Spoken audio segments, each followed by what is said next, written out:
Told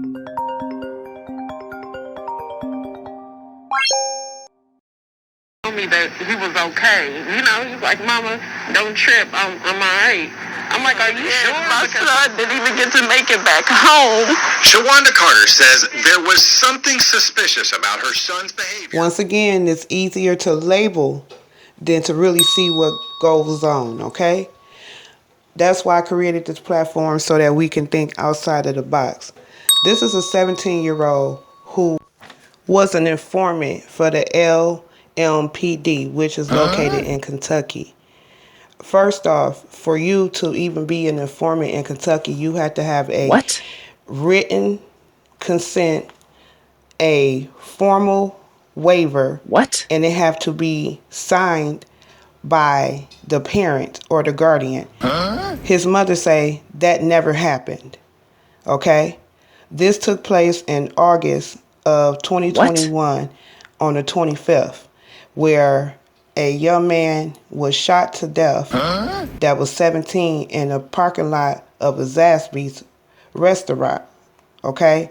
Now, this is how the story is going. They're saying that Stoner and Lawson were accused of carjacking, right? And then the victim, or the person they're going by as DM only, is saying that they jumped in the car. Stoner was sitting in the back. The Lawson guy was sitting in the front. And they say that when the DM guy was trying to reach for his gun in the glove compartment box, that's when the guy in the front seat, Lawson, told Stoner to shoot. So when Stoner went to go shoot, according to what he's saying, it was 4 clicks, but no shots came out, okay? So now that's when the DM guy got a hold to his gun that was in the glove box, and he shot Stoner twice. Now, the thing was is that why this DM guy didn't shoot Lawson, but he shot Stoner. I don't get that, period. And another thing, you have to get everything signed if you're under 18 for an informant.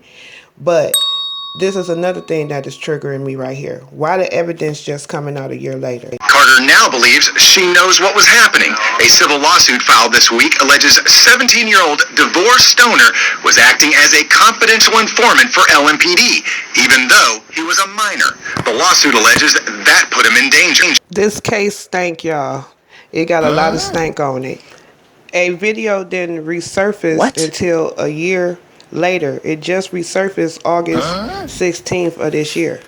Stoner died while attempting to rob and carjack someone in that parking lot. Accomplice, Antonio Lawson, was indicted last month on charges of murder and complicity to robbery in connection to Stoner's death. Court documents filed this week say the man Lawson and Stoner were trying to carjack shot Stoner twice.